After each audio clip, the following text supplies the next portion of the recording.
Sine theta का मान आपका कहां से कहां तक जाएगा? -1 से 1 तक जाएगा। साइन थीटा का मान -1 और 1 के अलावा कुछ भी नहीं हो सकता। आप थीटा का कोई भी मान रख दीजिए, कोई भी, 1 लाख, 2 लाख, 5 लाख, 30, 20, 50, कुछ भी रख दीजिए। इसका मान -1 से 1 तक ही रहता है, इसके बाहर नहीं जाता ही।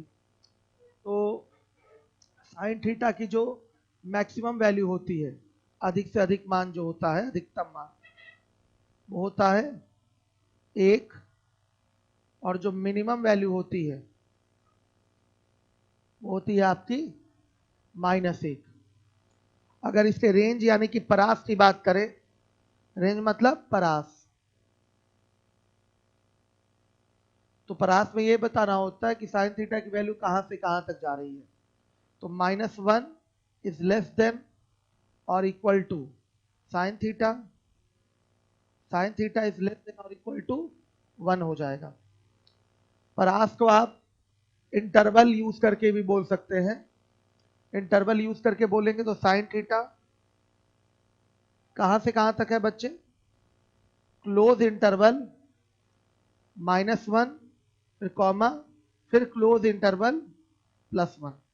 ये आपका एक परास लिखने का और तरीका हो गया। बिलोंग्स टू का मतलब संबंधित है, ये इस तरीके से सिंबल बना हुआ है बिलोंग्स टू, इसका मतलब संबंधित है। चौहान जी से बात करके जनरेटर में तेल की व्यवस्था करा के जनरेटर चालू कराइए। चलिए देखिए, साइन, ध्यान से देखिए, साइन थीटा है यहां पर, ये बिलोंग्स टू क्या हो जाएगा? Close interval -1 comma close interval 1। इसका मतलब क्या है? ये देखिए, ये आपको ये बड़ा वाला ब्रैकेट की तरह दिखाई देता है, इसको हम कहते हैं क्लोज इंटरवल।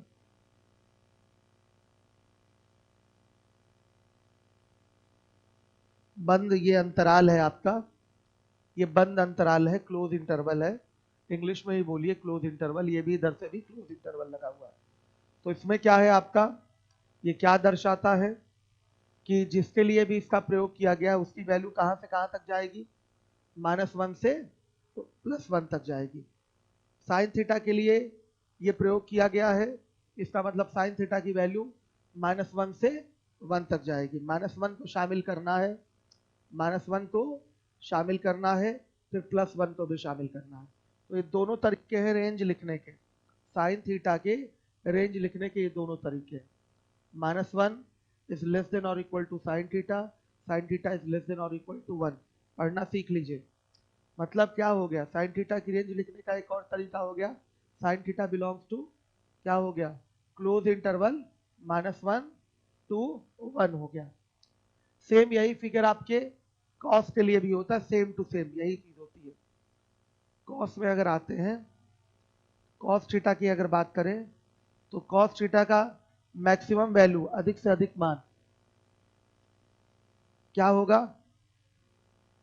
+1, और मिनिमम वैल्यू क्या होगी? -1। रेंज क्या हो जाएगा? रेंज बताइए। -1 इज लेस देन और equal to cos theta, cos theta is less than और इक्वल टू 1। या रेंज आपका ऐसे भी दे सकते हैं, cos theta belongs to close interval -1 to +1। Same यही है, जो चीज आपकी साइन में लागू होती है वही चीज आपकी कॉस में भी लागू होती है। ध्यान से देख लीजिएगा। मतलब कॉस थीटा में भी थीटा का मान कुछ भी रख देंगे, कॉस थीटा का मान क्या होगा? -1 से 1 तक होगा, इसके अंदर होगा, यहां तक होगा, इसके बाहर नहीं होगा। अगर मैं कह दूं cos थीटा इक्वल टू 2, तो ये बात सही नहीं है, क्योंकि cos थीटा की मैक्सिमम से मैक्सिमम वैल्यू आपकी 1 होती है। अगर मैं कह दूं cos थीटा इक्वल टू 1/11, तो ये बात सही है, क्योंकि ये -1 से 1 के बीच में है।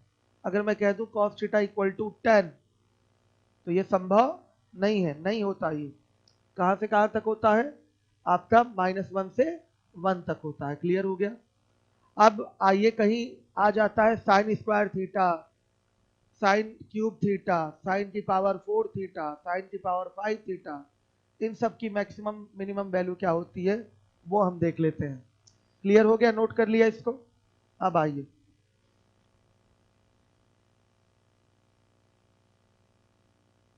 ध्यान से देखिएगा सभी बच्चे। तो अब हम आते हैं sign square theta, sine cube theta, ये मैक्सिमम मिनिमम वैल्यू पे आते हैं। मैक्सिमम मिनिमम वैल्यू की बात करें तो बच्चे इसकी मैक्सिमम वैल्यू क्या होगी? 1 होगी। मिनिमम वैल्यू क्या होगी बताइए? 0 जो बच्चे बोल रहे हैं वो गलत है। -1 का आपने स्क्वायर कर तो 0 जो बोल रहे हैं वो सही है। कुछ लोग 1 ही बोलते हैं, वो क्या है, गलत रहते हैं। देखिए मिनिमम वैल्यू -1 होती है, स्क्वायर आने पर बच्चे कहते हैं क्या, स्क्वायर कर दीजिए, तो मैक्सिमम भी 1 और मिनिमम भी 1 बोलते हैं, वो गलत होते हैं। ध्यान दीजिए, मैक्सिमम तो 1 एकदम सही है आपका, लेकिन मिनिमम को अगर 1 बोलने जाएंगे, कई सारे बच्चों को मन में ये बात होती है जो कि गलत है। आप छोटी से छोटी स्क्वायर वैल्यू में, स्क्वायर फंक्शन में वैल्यू क्या दे सकते हैं इसकी? एक 0 दे सकते हैं कि नहीं? 1 नहीं, 1 नहीं, 1 नहीं। 1 से छोटी वैल्यू है कि नहीं आपके पास? 0। तो 0 आपका क्या होगा? इसकी मिनिमम वैल्यू होगी। बताइएगा होगा कि नहीं होगा? ऐसा बड़े आराम से होगा। Maximum value sign square theta का 1 हो गया और मिनिमम वैल्यू क्या हो जाएगी? 0 हो जाएगी। सेम टू सेम कॉस के लिए भी वही बात होती है। कॉस के, सॉरी कॉस नहीं, अभी साइन क्यूब आ गया, कॉस की बात हम अभी कर लेंगे। साइन क्यूब आ गया तो इसकी मैक्सिमम क्या हो जाएगी बताइए? 1 हो जाएगी और मिनिमम, हाँ यहाँ सही है, -1। यहाँ आप -1 का क्यूब कर लीजिएगा, वो क्या आएगा? -1 ही आएगा। तो अगर पावर आपका इवन है, 2 क्या है? समघात है, 3 क्या है? विषमघात है। यहाँ पावर अगर इवन है तो इवन पावर पे क्या होता है बच्चों बताइएगा? इवन पावर पे क्या होगा आपका? मैक्सिमम मान 1 और मिनिमम मान 0 होगा। ये ऑड पावर है, साइन क्यूब थीटा है, तो मैक्सिमम तो 1 ही रहेगा, लेकिन मिनिमम क्या हो जाएगा? -1। अगर मैं आपसे पूछूं बताइए साइन की power 4 theta, maximum value 1, sine की पावर 4 थीटा की मिनिमम वैल्यू 0।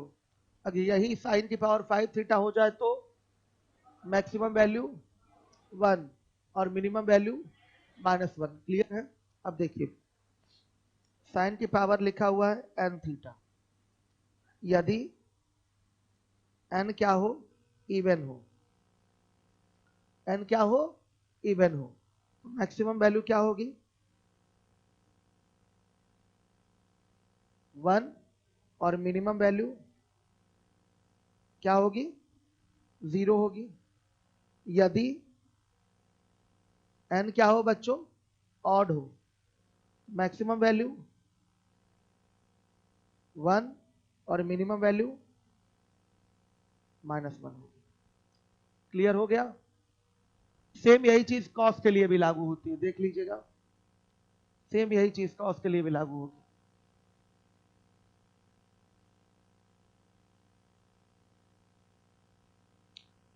अब यहां पर जैसे कॉस स्क्वायर थीटा लिख दिया, फिर कॉस क्यूब थीटा लिख दिया, इसलिए हम मैक्सिमम वैल्यू की बात करें और मिनिमम वैल्यू की बात करें तो मैक्सिमम वैल्यू क्या होगी बताइए? 1 और मिनिमम वैल्यू 0। यहां भी वही चीज है, आप मिनिमम को यहां 1 नहीं कह सकते, ये भी क्या होगा आपका? सीधे 0 होगा, जैसे वहां साइन में था। अगर हम कॉस क्यूब की बात करें तो इसकी मैक्सिमम वैल्यू 1 और मिनिमम वैल्यू क्या होगी? -1 होगी। सही है? इसके लिए भी लिख लीजिए, यदि n यहां दिया हुआ है साइन की पावर n थीटा, ठीक है, एक मिनट रुक जाइए। क्या है? कॉस की power n theta, maximum value यहां लिखना है ना, यदि यदि n क्या हो, इवन हो, इवन मतलब सम, मैक्सिमम वैल्यू कितना 1, मिनिमम वैल्यू 0। अब यदि n क्या हो, ऑड हो, तो मैक्सिमम 1, मिनिमम -1। नोट कर लीजिएगा। है कोई डाउट किसी को? देख लीजिए, बहुत छोटी बात है ये, याद कर लीजिए। केवल साइन कॉस याद रखना है, बाकी आपका पावर इवन हो और ऑड हो तो अपने कॉमन सेंस से आप बता पाएंगे कि मैक्सिमम क्या है और मिनिमम क्या है, सीधे बता लेंगे, कोई प्रॉब्लम नहीं होगी। नोट कर लीजिए, दिख रहा है सबको? तेलियरगंज वाले भी ध्यान दीजिए।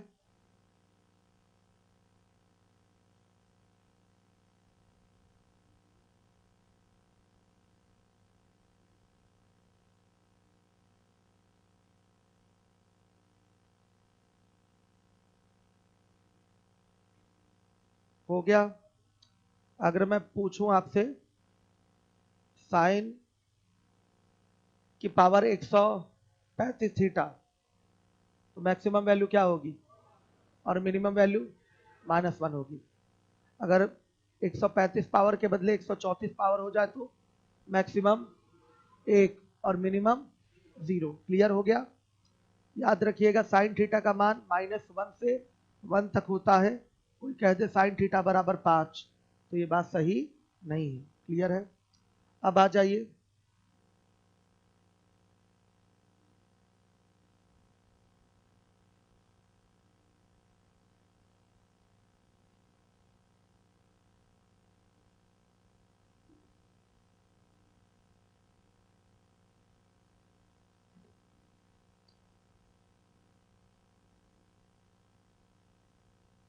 tan थीटा पे आते हैं हम लोग। तो tan थीटा की मैक्सिमम और मिनिमम वैल्यू बोली जाए तो क्या होगा? डज नॉट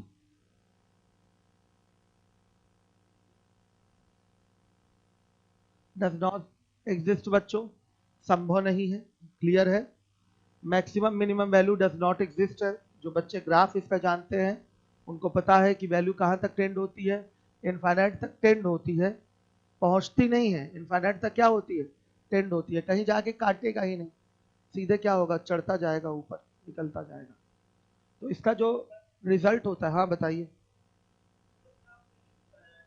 ग्राफ से नहीं बताया जाएगा क्योंकि आपको ग्राफ से कोई लेना देना नहीं है।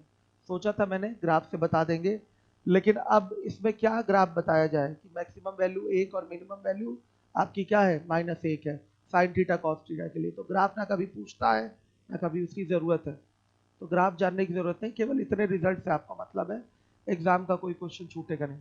ग्राफ बताएंगे तो उन बच्चों के लिए कॉम्प्लिकेशन हो जाएगा जो मैथ्स बैकग्राउंड के नहीं है। जब उसकी ज़रूरत ही नहीं तो चीज़ों को हम कठिन बना के आपके सामने क्यों रखें? ठीक है? और जो जानते हैं ग्राफ उनको पता है कि कौन सा पीरियोडिक फंक्शन है, कहाँ कहाँ बार बार आपको +1 दिखाई दे रहा है, कहाँ कहाँ -1 दिखाई दे रहा है। साइन थीटा में भी दिखता है, कॉस थीटा में दिखता है, बार बार दिखता है। आपका ऊपर वाला जो पार्ट होता है मैक्सिमम 1 पे जाता है, नीचे क्या जाता है? -1 पे जाता है, दिखता है। तो चीज़ों को कठिन बना के करने की कोई ज़रूरत नहीं, बताने का बता सकता हूँ लेकिन कोई मतलब नहीं। किसी पिछले सोचा था मैंने लॉकडाउन में ग्राफ से बताऊंगा, लेकिन फिर ये लगा कि नहीं बच्चे डिस्टर्ब हो जाएंगे। अभी कई सारे बच्चों को साइन और कॉस में ही कंफ्यूजन है, उसी को वो सीख रहे हैं, नया है उनके लिए, तो ग्राफ तो उनके लिए कठिन हो जाएगा। तो जब ज़रूरत नहीं है तो कोई मतलब नहीं। आपको जानना है तो वहाँ किसी एक्सपर्ट से पूछ लीजिएगा, कोई भी बता देगा। ये डज नॉट एग्जिस्ट हो गया बच्चों, मतलब संभव नहीं है। एक आंसर मैक्सिमम मिनिमम में ये दिया जा सकता है। फिर नॉट डिफाइन, नॉट डिफाइंड यानी कि अपरिभाषित, ये भी आप आंसर कर सकते हैं। क्लियर है? और कैन नॉट बी फाइंड, ये भी आप आंसर कर सकते हैं। आपका ये लेटा हुआ 8 जिसको कहते हैं इनफाइनाइट का सिंबल, ये आंसर नहीं होता, ये आंसर नहीं बनता है। हाँ, अगर ये दोनों नहीं दिया है तो इसको टिक कर दीजिए। अगर ये दोनों नहीं बना हुआ है तो इसको क्या करिए? टिक कर दीजिए। अभी मैं इसमें अंतर बताऊंगा। Does not exist, not defined और ये आपका जो इनफिनाइट का सिंबल है, क्या डिफरेंस है ये बात मैं अभी आपको बताऊंगा।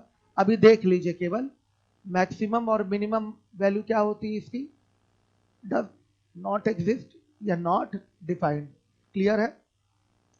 मतलब बच्चों ये मैक्सिमम में कितना बड़ा चला जाएगा पता नहीं चलेगा आपको, या मिनिमम में कितना छोटा चला जाएगा वो भी आपको नहीं पता है। तो आंसर जो दिया जाता है वो क्या दिया जाता है, डज नॉट एग्जिस्ट या नॉट डिफाइंड। अब देखिए इसके रेंज की अगर बात करेंगे, रेंज की अगर बात करेंगे तो लिखेंगे minus infinite is less than tan theta, tan theta is less than infinite. ये माइनस इनफाइनाइट है और ये प्लस इनफाइनाइट है। मतलब बच्चों देखिए इक्वल टू नहीं किया जाता है इसके कि minus infinite is equal to और less than tan theta, tan theta is less than और इक्वल टू इनफाइनाइट, ये नहीं किया जाता। ये है कि tan थीटा का जो ग्राफ होता है, मतलब tan थीटा की जो वैल्यू होती है वो माइनस इनफाइनाइट और इनफाइनाइट के बीच में क्या करती है, दोलन करती है, ऑसिलेट करती है। आ गया समझ में? माइनस इनफाइनाइट से इनफाइनाइट के बीच में इसकी वैल्यू होती है tan थीटा की। क्लियर है? अगर इसका रेंज और इंटरवल के हिसाब से देना है तो tan थीटा बिलोंग्स टू क्या हो जाएगा, ओपन इंटरवल लगेगा, माइनस इनफाइनाइट और ये इनफाइनाइट होगा। ध्यान से देखिए tan थीटा बिलोंग्स टू, यहां पर अब ये ओपन इंटरवल लगा है, जो कुछ छोटा कोष्ठक दिखाई दे रहा है ये खुला अंतराल है, इसको क्या बोलेंगे, ओपन इंटरवल। मतलब क्या, माइनस इनफाइनाइट और इनफाइनाइट नहीं लेना है, लेकिन इसके बीच की आप सारी वैल्यू ले सकते हैं। आ गई बात समझ में? इसके बीच की आप क्या करेंगे, सारी की सारी वैल्यू ले सकते हैं।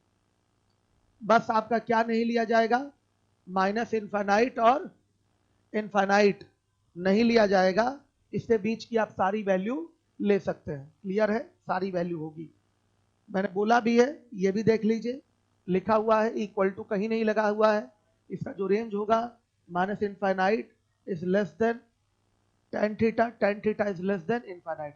तो इसका अगर मैक्सिमम मिनिमम मान अगर इनफाइनाइट या माइनस इनफाइनाइट हम बोले तो वो उचित नहीं होता, उसको क्या बोल देना चाहिए, डज नॉट एग्जिस्ट। ठीक है? या कैन नॉट फाइंड या नॉट डिफाइंड अगर दिया है तो नॉट डिफाइंड टिक कर दीजिए। प्रियोरिटी इन्हीं को देते हैं। अब ये प्रियोरिटी बेस पे काम चलता है। अलग अलग किताबों में तो लिखा रहेगा कि लेटा हुआ 8, अलग अलग किताबों में क्या लिखा रहेगा, मैक्सिमम वैल्यू आपकी लेटा हुआ 8, मिनिमम वैल्यू माइनस लेटा हुआ 8, मतलब वो सिंबल है आपका इनफाइनाइट वाला, वो लगा देता है। किताबों की अलग अलग राइटर्स की बात होती है, लेकिन हम लोग को यही पढ़ाया गया है कि ये चीजें क्या है, उचित नहीं है लेटा हुआ 8 या माइनस इनफाइनाइट या प्लस इनफाइनाइट देना। उसके बदले आप इन दोनों में प्रीफर कर सकते हैं क्या, डज नॉट एग्जिस्ट डीएनई या नॉट डिफाइंड। क्लियर है सारे बच्चों को? हाँ, अब जब ये नहीं है तब प्रियोरिटी किसको देंगे, इनफाइनाइट के सिंबल को। आ गया समझ में? तब उसको प्रियोरिटी देंगे इनफाइनाइट के सिंबल को। आप देख भी रहे हैं जो हमने रेंज लिखा हुआ है उसमें माइनस इनफाइनाइट और इनफाइनाइट के बीच में इसको रखा है। माइनस इनफाइनाइट क्या है, नेगेटिव में जितना नीचे चले जाए। आया समझ में? आपकी सोच से ये परे की चीज हो गई, जितना नीचे जा सकते हैं जाइए, अब उसकी कोई लिमिट है नहीं, तो उसको क्या बोलेंगे, माइनस इनफाइनाइट। और पॉजिटिव में जितना ऊपर जा सके वो क्या होगा आपका, बताइए, प्लस इनफाइनाइट। अब देख लीजिएगा आपका अनडिफाइंड क्या होता है, जैसे कहीं कोई नंबर लिखा हुआ है 1/0 कर दिया आपने, तो division bye 0 in mathematics is not allowed. Allowed नहीं है बच्चों जीरो से भाग करना, तो इस चीज को क्या बोलते हैं, अपरिभाषित। अब जीरो से भाग करेंगे क्या आएगा, क्या पता बच्चों, ये क्या होगा, अपरिभाषित, ये नॉट डिफाइंड है। ठीक है? 2/0 क्या होगा, नॉट डिफाइंड होगा। इसको आप इनफाइनाइट नहीं कह सकते। अगर आप इसको बोलते हैं कि ये इनफाइनाइट है तो ये चीज गड़बड़ है बच्चों। आ रही है बात समझ में? -2/0, इसको आप ये नहीं कह सकते कि ये माइनस इनफाइनाइट आएगा, ये भी नॉट डिफाइन है। क्लियर हो गया? इनफाइनाइट क्या होता है वो देख लीजिए। जैसे बच्चों रेंज वेंज नोट कर लिया ना, इसका नोट कर लीजिए, एक बार मिटाना है, नोट कर लीजिए इसको। हाँ हाँ, क्लोज इंटरवल वहां लिखा था -1 to 1, मतलब ये इंटरवल दर्शा रहा है, ध्यान से देखिए। इसका मतलब होता है वैल्यू -1 से 1 तक जाएगी। जो बच्चे अलजेब्रा पढ़े हैं उनको तो मैंने दिखाया था इन इक्वेशन में ना, क्लोज इंटरवल ओपन इंटरवल वहां तो बताया गया था, नहीं बताया गया था? जो पढ़े होंगे वो उनको पता है, जो नहीं पढ़े वो जान ले आज। मतलब बच्चों क्या, जैसे ये आपने नंबर लाइन दर्शा दिया, ये क्या हो गया 0, ये क्या हो गया -1, ये क्या हो गया 1, तो यहां डार्क सर्कल लगा दिया, यहां डार्क सर्कल लगा दिया। मतलब जो भी आपकी साइन थीटा की वैल्यू होगी -1 से 1 तक होगी, इसके अंदर की सारी वैल्यू ली जाएगी। डार्क सर्कल मतलब सर्कल क्लोज हो गया, आ गया समझ में? तो ये भी वैल्यू उठेगी, ये भी वैल्यू उठेगी, और इसके बीच की सारी वैल्यू उठेगी। इसका मतलब ये होता है क्लोज इंटरवल का मतलब ये हो गया, -1 से 1 तक की सारी वैल्यू उठेगी। और यहां पर ओपन इंटरवल है, ओपन इंटरवल का मतलब क्या हो गया, -इनफाइनाइट और इनफाइनाइट नहीं उठेगा, इसके बीच की सारी वैल्यू उठेगी।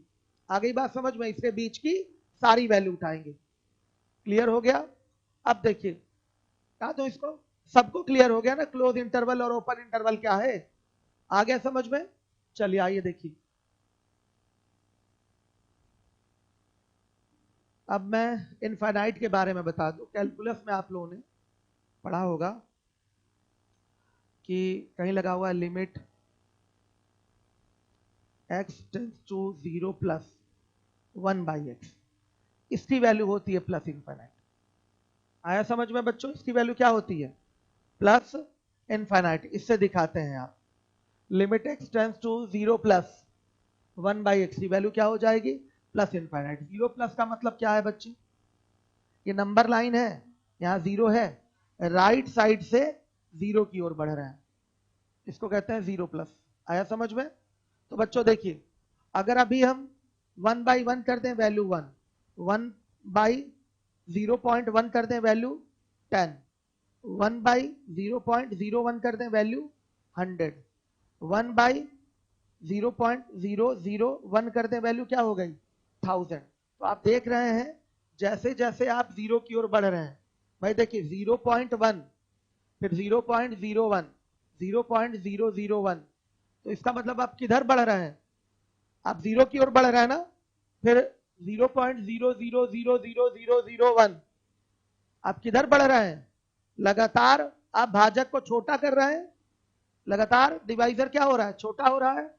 तो क्या हो रहा है, यहां पर आप कहां बढ़ रहे हैं, 0 की ओर बढ़ रहे हैं। तो इसी को कहते हैं 0 प्लस, राइट डायरेक्शन से आप 0 की ओर जा रहे हैं, और फिर इससे ये डिवाइड होगा, तो इसकी वैल्यू लगातार क्या होगी, बढ़ती जाएगी। 1 आएगी, 10 आएगी, 100 आएगी, 1000 आएगी, 10,000, lakh, 10 lakh, billion, trillion, million, सब में जाएगा ये। ठीक है बच्चों, अब आपकी सोच से परे हो जाएगा, क्योंकि बच्चों देखिए 0 से डिवाइड करने को नहीं कह रहा, x टेंस टू 0 नहीं है, क्या है, 0 प्लस है, तो 0 नहीं है ये, 0 की ओर जाएंगे। आई बात समझ में, 0 की ओर जा रहे हैं, तो 1/0 इनफाइनाइट नहीं होता।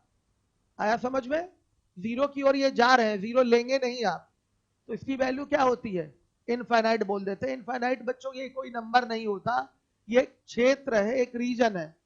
इनफाइनाइट के आगे भी एक इनफाइनाइट होगा, उसके आगे भी इनफाइनाइट होगा, ये आपके सोच के परे की चीज है। आ गई बात समझ में?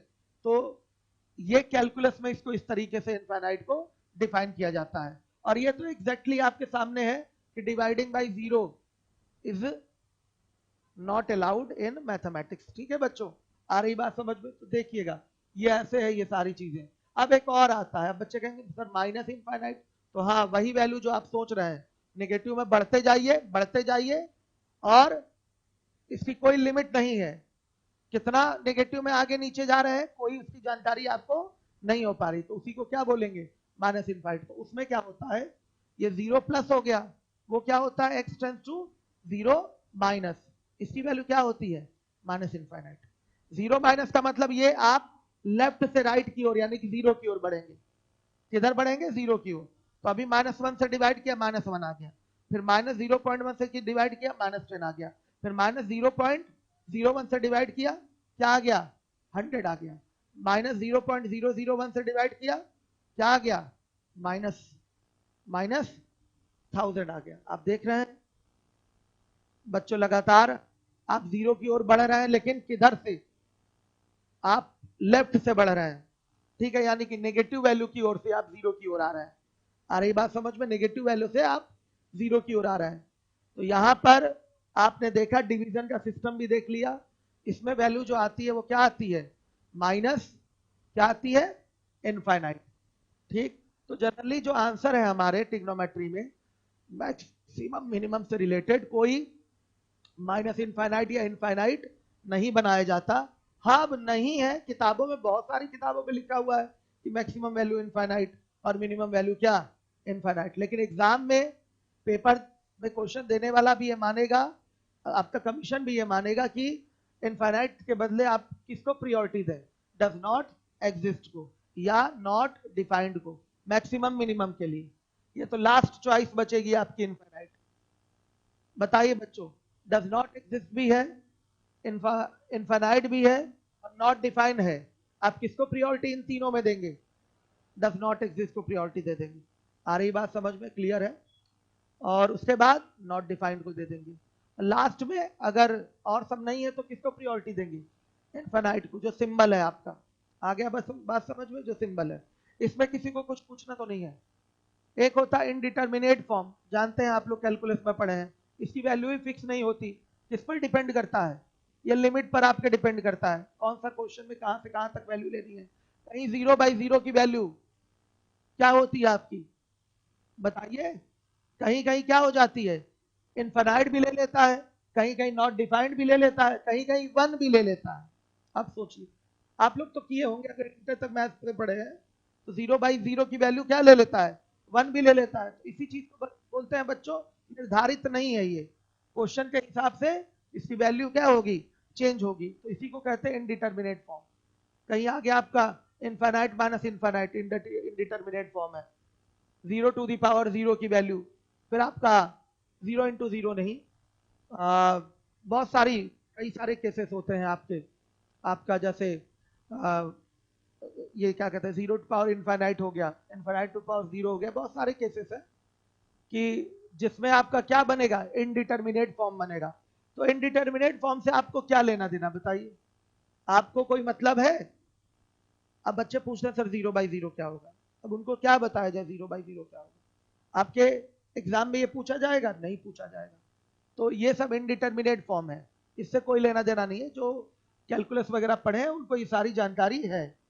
एक तो आपका कौन सा केस हो गया, इनफिनाइट वाला, एक केस हो गया नॉट डिफाइंड वाला, और एक केस होता है इनडिटर्मिनेट वाला। इसमें वैल्यू क्या होती है, लिमिट के अकॉर्डिंग आपकी चेंज होती है, तो इससे कोई लेना देना आपका नहीं है। आ रही बात समझ में, इससे कोई मतलब नहीं। तो ये सारी चीजें आपको क्लियर हो गई होंगी। तो मतलब हमारा इतना यहाँ पर लेक्चर देने का मतलब यही था कि मैक्सिमम मिनिमम अगर आपसे पूछता है tan थीटा cot थीटा का, तो क्या बोल देंगे, नॉट डिफाइंड या does not exist. Does not exist को वरीयता दी जाएगी। चलिए, अब इसके बाद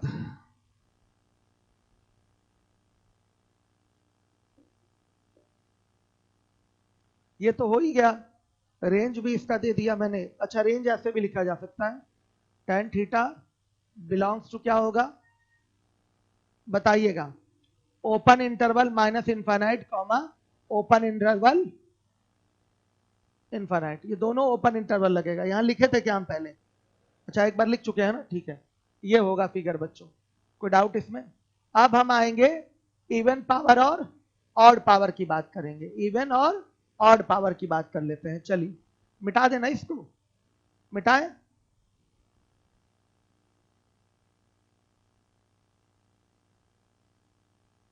कहीं लिखा है बच्चों tan स्क्वायर थीटा, और यहां लिखा हुआ है tan क्यूब थीटा। तो अगर इसके मैक्सिमम वैल्यू की बात करें और मिनिमम वैल्यू की बात करें,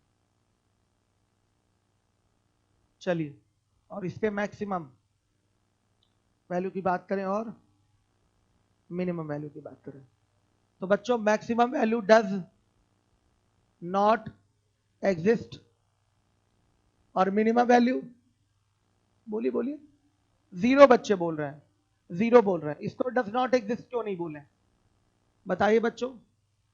देखिए कोई नंबर है नेगेटिव में, अगर आप उसका स्क्वायर कर देंगे तो वो किस में जाएगा, पॉजिटिव में ही जाएगा। अगर उसका स्क्वायर होगा तो वो किस में जाएगा, पॉजिटिव में। और पॉजिटिव नंबर आपका जीरो वाले से क्या होता है, बड़ा होता है।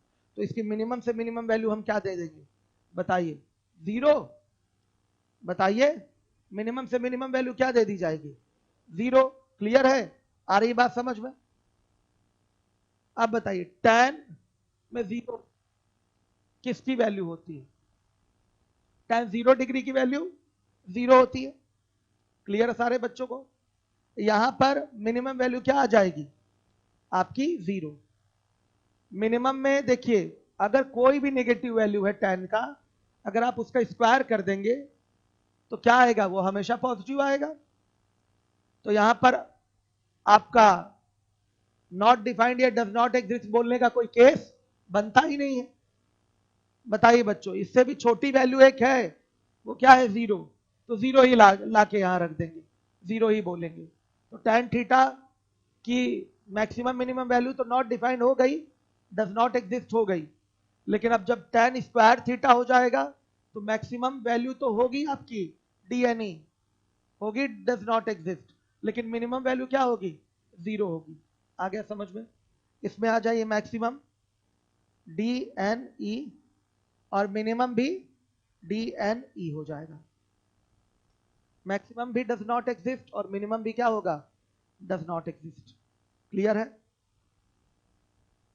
अब यहां लिखवा देते हैं हम tan की पावर n थीटा, यदि n क्या है, इवन, तो मैक्सिमम वैल्यू क्या होगी बच्चों, डज नॉट एग्जिस्ट। और मिनिमम बताइएगा जरा, जीरो।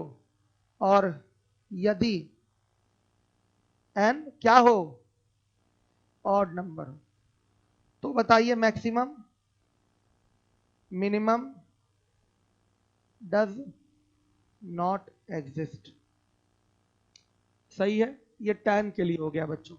कॉट के लिए भी सेम यही होता है, कॉट के लिए अलग से कुछ नहीं करना आप लोगों को।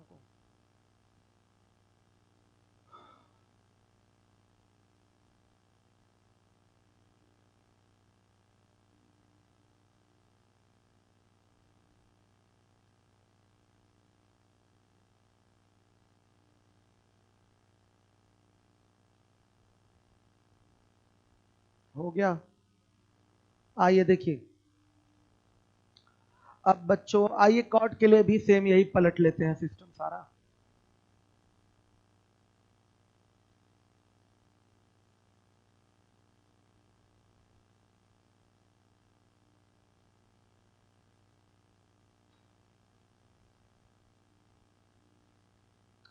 बोलिएगा बच्चों, कॉट थीटा अगला है ना, मैक्सिमम मिनिमम वैल्यू क्या हो जाएगा, डी नहीं, या बच्चों नॉट डिफाइन हो गया। और अगर इसका रेंज देना है तो रेंज क्या देंगे, same, minus infinite is less than cot theta, cot theta is less than infinite. या बच्चों ऐसे भी रेंज दे सकते हैं, cot theta belongs to open interval minus infinite, फिर ओपन इंटरवल इनफाइनाइट। मतलब कोई नंबर लाइन है, ये प्लस इनफाइनाइट तक जा रहा है, ये माइनस इनफाइनाइट तक जा रहा है। तो माइनस इनफाइनाइट और प्लस इनफाइनाइट के बीच की सारी वैल्यू किसमें आएगी, किसमें आएगी, कॉट थीटा में आएगी। क्लियर है। तो ये रेंज हो जाएगा इसका, minus infinite, between minus infinite to infinite. सही है बच्चों, इसके बीच में ये ओपन इंटरवल है। ओपन इंटरवल ये दर्शाता है कि माइनस इनफाइनाइट और इनफाइनाइट को नहीं लेना है, नहीं लेना है, इसके बीच की सारी वैल्यू को लेना है। ठीक, हमने यहां से ये जो दर्शाया है इससे ज्यादा स्पष्ट हो गया होगा आपको कि minus infinite is less than cot theta, cot theta is less than infinite. मतलब कॉट थीटा की जो वैल्यू है माइनस इनफाइनाइट और इनफाइनाइट के बीच में ही दोलन करेगी। आ गई बात समझ में? ऑसिलेट करेगी। हो गया। तो बच्चों इसके बाद क्या था? स्क्वायर में था ना। तो स्क्वायर क्या लिखने जाए हम? सीधे कॉट की पावर एन थीटा का लिख दें फिगर। क्यों बच्चों? यदि एन इवन हो, एन इवन हो तो बताइएगा, एन इवन है तो क्या होगा? Maximum value d n e, और मिनिमम जरा बता दीजिएगा। 0 है ना? मिनिमम क्या है? 0 है। और यदि एन आपका क्या है? ऑड है। ऑड समझ रहे हैं ना बच्चों? विषम। तो मैक्सिमम मिनिमम क्या होगा? DNE does not exist. हो गया। ये कॉट के लिए था, ये कॉट के लिए था। हर एक बच्चा ध्यान दे।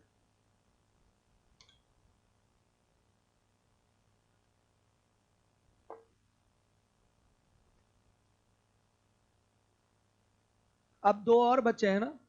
कौन कौन से? सेक और कॉसेक। क्या है?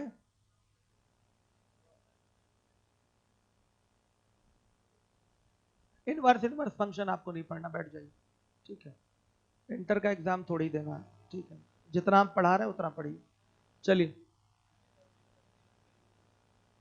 देखिए, ऐसी चीजें आप ज्यादा पूछते हैं जो कोई मतलब नहीं है, कभी एसएससी में नहीं पूछा जाएगा। मैंने पहले ही बताया कि इनडिटर्मिनेट फॉर्म है ये। किसी क्वेश्चन में इसकी वैल्यू अपरिभाषित लेते हैं, किसी में इनफाइनाइट लेते हैं, किसी में 1 लेते हैं। वो आपके लिमिट पे डिपेंड करता है। पहले ही मैंने बताया कि ये सब क्या है? इनडिटर्मिनेट फॉर्म है। कोई एक फिक्स वैल्यू थोड़ी ही बोल सकते हैं कि इसकी वैल्यू अपरिभाषित या इनफाइनाइट होगी, एक भी होती है। आई बात समझ में? तो इन सब चीजों पे बच्चों आपको नहीं जाना। जितना पढ़ा रहा हूं उतना ध्यान से पढ़िए। उसमें कहीं प्रॉब्लम है तो पूछिए, क्योंकि गारंटी रहती है हमारी कि जो मैं पढ़ा रहा हूं उसके बाहर कुछ भी नहीं पूछेगा आपके एग्जाम में। चलिए आइए, मैंने पहले ही बोल दिया था इन चीजों पे आपको ध्यान नहीं देना। जो कोर्स की चीजें उस पर ध्यान दीजिए।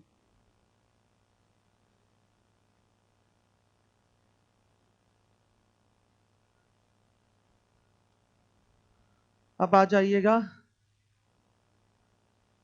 Sec theta. क्लियर है? सेक थीटा में आइए बच्चों, क्या है? सेक थीटा का जो रेंज का पैटर्न है पहले वो देख लीजिए। ग्रेटर देन और इक्वल टू 1 होता है, या सेक थीटा, ध्यान से देखिए, इज लेस देन और इक्वल टू, उल्टा हो गया क्या? हाँ माइनस में, ठीक है। अब ये सिस्टम है, ये आपके किस पर डिपेंड करता है? ये ग्राफ में ही शामिल होता है उस पर, लेकिन ये किस पर डिपेंड करेगा? एंगल पे डिपेंड करेगा कि आपने डोमेन क्या दिया है उसको, क्या क्या इनपुट उसको आप दे रहे हैं, कौन कौन सी थीटा की वैल्यू दे रहे हैं। वो उस पर डिपेंड करता है कि ये आएगा कि ये आएगा। लेकिन आपको अपने एग्जाम के परिप्रेक्ष्य में ग्लोबल मैक्सिमम मिनिमम पढ़ना केवल, सबके लिए। आई बात समझ में? तो आप दोनों को साथ में कंसिडर करिए। सेक थीटा का मान 1 से बड़ा हो सकता है। कितना बड़ा? इसकी कोई लिमिट नहीं है। मुंह खुला हुआ है, मुंह इसका क्या है? खुला हुआ है। कितना बड़ा हो सकता है? इसकी कोई लिमिट नहीं है, लेकिन 1 के बराबर हो सकता है। ये बात सही है, लिखा हुआ है sec theta is greater than और इक्वल टू 1। फिर यहां क्या है? Sec theta is less than और इक्वल टू -1।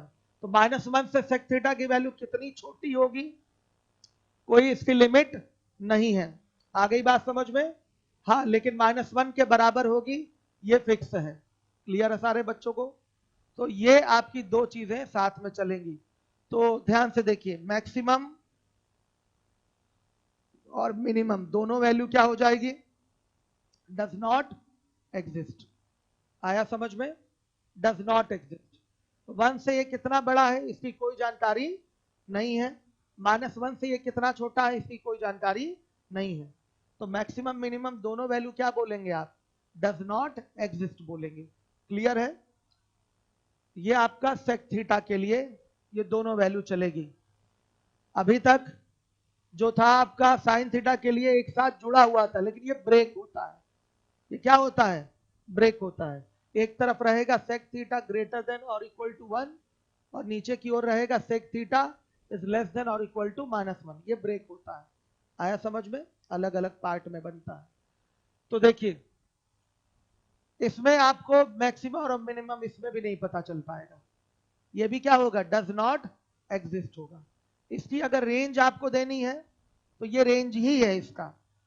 मैंने पहले क्या लिखा है? रेंज ही लिखा है।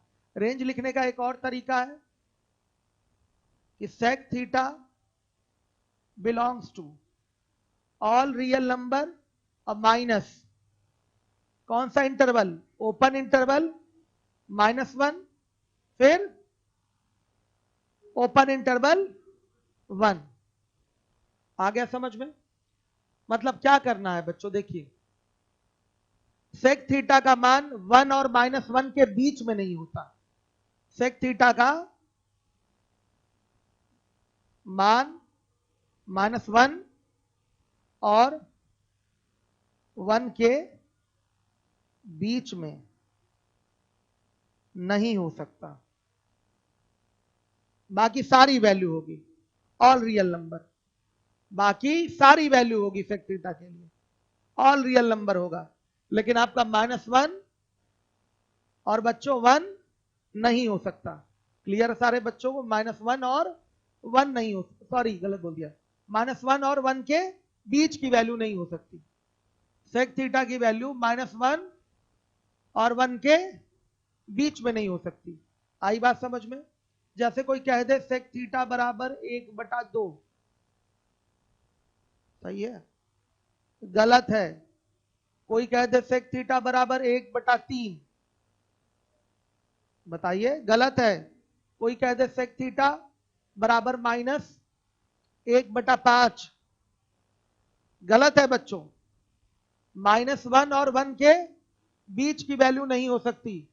-1 और 1 के बीच में नहीं जाता सेक थीटा बच्चों, सही है? इसको रट लीजिए। सेक थीटा कहां नहीं जाता? -1 और 1 के बीच में नहीं जाता। वैसे ही कॉसेक के लिए भी यही स्थिति है। कॉसेक थीटा भी -1 और 1 के बीच में नहीं जाता, बाकी कहीं भी जाता है। तो मैंने क्या लिखा? Sec theta belongs to real number. Minus क्या किया है? माइनस क्या किया है? इसका मतलब क्या होता है? Open interval -1 comma open interval 1। इसका मतलब होता है कि -1 और 1 के बीच की वैल्यू। इसका अर्थ क्या है? कि हम इसमें से -1 और 1 घटा रहे हैं? नहीं। इस ओपन इंटरवल का मतलब है कि हम -1 और 1 के बीच की वैल्यू यहां लिखे हुए हैं। यहां क्या लिखा गया है? -1 और 1 के बीच की वैल्यू। -1 और 1 के बीच की वैल्यू हमने माइनस किया है यहां पर। इसका अर्थ ये होता है, समझ लीजिए, रट लीजिए, क्या मेरा कहना है। इसका ओपन इंटरवल का अर्थ क्या होता है? कि जहां भी लगा है उसको नहीं लेना है। जहां भी ओपन इंटरवल लगा है उसको नहीं लेना। आप -1 नहीं लेंगे और 1 नहीं लेंगे, इसके बीच की वैल्यू होगी। आ रही है बात समझ में? तो बीच की वैल्यू जो भी है वो ऑल रियल नंबर से क्या कर दी गई है? माइनस। तो सारी वैल्यू जो होगी वो किसकी होगी? वो सेक थीटा की वैल्यू होगी। तो ये रेंज हो गया आपका प्रॉपर। ये भी रेंज है, लेकिन इस तरीके से पूरा हमने दिखा दिया और यहां एक साथ पूरा लिखा है। क्लियर है सारे बच्चों को? है कोई डाउट? ऐसे लिखने का सिस्टम है, आप लिख सकते हैं। हमने बोल भी दिया सेक थीटा का मान -1 और 1 के बीच में नहीं हो सकता। कोई डाउट? क्लियर है? सेम यही फॉर्मेट किसके लिए है? कॉसेक के लिए भी है। कॉसेक थीटा की बात करें तो यहां भी वही है। Cosec theta is greater than और इक्वल टू 1 और cosec theta is less than और इक्वल टू। हम ग्लोबल बात करेंगे, मतलब सबके परिप्रेक्ष्य में बात करेंगे, हर एंगल पे बात करेंगे, तो ये सिस्टम निकल के आता है। अब हायर लेवल में जो होगा इंटर या उसके ऊपर की इंजीनियरिंग की प्रिपरेशन में, उसमें तो आपका ग्लोबल मैक्सिमा पूछता है और लोकल मैक्सिमा मिनिमा पूछता है, तो उसका सिस्टम अलग है बच्चों। हम लोग तो यहाँ बात करेंगे, कोई हम इसमें डोमेन कोई इनपुट नहीं देंगे कि यही एंगल है। ठीक है, आ गई बात समझ में? क्योंकि पूछा ही नहीं जाता आपके एसएससी की परीक्षा में। लेकिन फिर भी हमने कुछ क्वेश्चन दिए हैं, 2-3 क्वेश्चन इनपुट वाले कि ये एंगल पे आप मैक्सिमम मिनिमम निकालिए। चलिए, तो वो सब हमको बात नहीं करनी, हमको सभी एंगल के लिए बात करनी है। तो सभी एंगल पे कॉसेक थीटा ग्रेटर देन और इक्वल टू 1 हो सकता है, मतलब 1 के बराबर, और 1 से कितना बड़ा है उसकी जानकारी नहीं। ठीक है बच्चों, कॉसेक थीटा का मान -1 लाख, सॉरी +1 लाख, सही है, 1 लाख, सही है, हाँ सही है। कॉसेक थीटा का मान 10 करोड़, सही है, एकदम सही है बच्चों। आई बात समझ में? 1 से ये कितना ग्रेटर है कहां पता, कोई कहते कॉसेक थीटा बराबर 10,000, सही है, एकदम सही है, हो सकता है, निश्चित रूप से हो सकता है। तो कॉसेक थीटा का मान 1 से कितना बड़ा है वो हमको नहीं। कोई कहते कॉसेक थीटा बराबर 1, हो सकता है, क्यों नहीं हो सकता भाई? कॉसेक थीटा इक्वल टू 1 नहीं है, क्यों नहीं हो सकता भाई? ग्रेटर देन और इक्वल टू लगा हुआ है ना, तो क्यों नहीं हो सकता? तो कॉसेक थीटा बराबर कोई कह दे 1, तो क्यों नहीं होगा? 1 के बराबर तो है, ठीक है। उसी तरह से ये माइनस वाला सिस्टम है बच्चों। तो इसका हमारा जो मैक्सिमम और मिनिमम वैल्यू होगी, इसमें भी क्या देना पड़ेगा? Does not exist. अगर इसकी रेंज हम दें बच्चों, सेम ऐसे ही लिख देते हैं, क्या लिखें? cosec theta belongs to all real number minus open interval -1, same system है, मतलब पूरे रियल नंबर वास्तविक संख्याओं में से -1 और 1 के बीच की सभी संख्याएं हटा दीजिए, कॉसेक के ये सब मान होंगे, ठीक। क्या 100/10? 100/10 क्या है? 100/10 ये क्या है? क्या बाबू,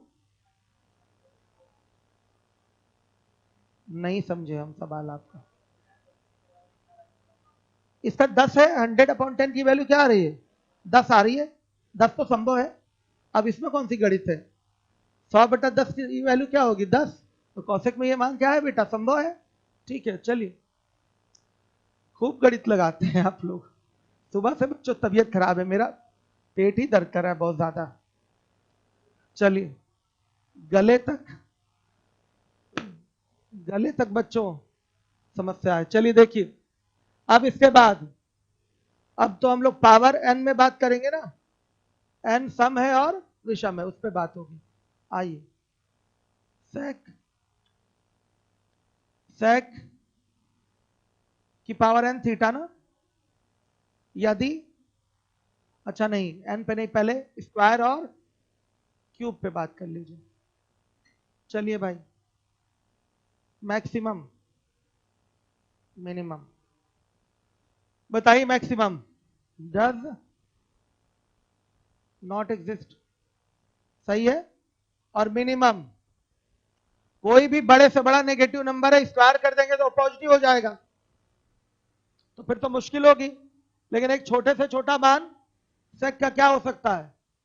0 कहां होता है? 0 तो होता ही नहीं है, -1 और 1 के बीच में आता है 0। 0 कैसे बोल सकते हैं आप? सेक थीटा का मान 0 होता ही नहीं है, मैंने पहले ही बता दिया था कि सेक थीटा का कोई भी मान -1 और 1 के बीच का नहीं होगा। तो क्या होगा बच्चों? मिनिमम मान सही है, क्या होगा? 1 हो सकता है ना, छोटे से छोटा मान। -1 है तो स्क्वायर कर देंगे तो 1 नहीं हो जाएगा।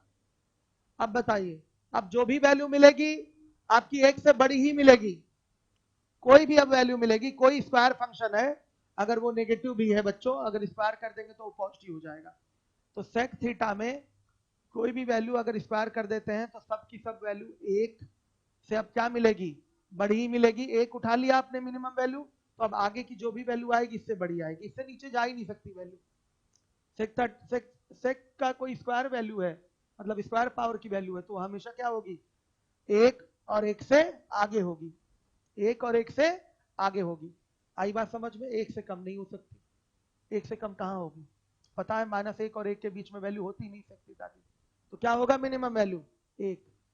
अब चलिए, अब यहां बात करें मैक्सिमम, तो क्या डज नॉट एग्जिस्ट, और मिनिमम की बात कर लें तो ये भी डज नॉट एग्जिस्ट।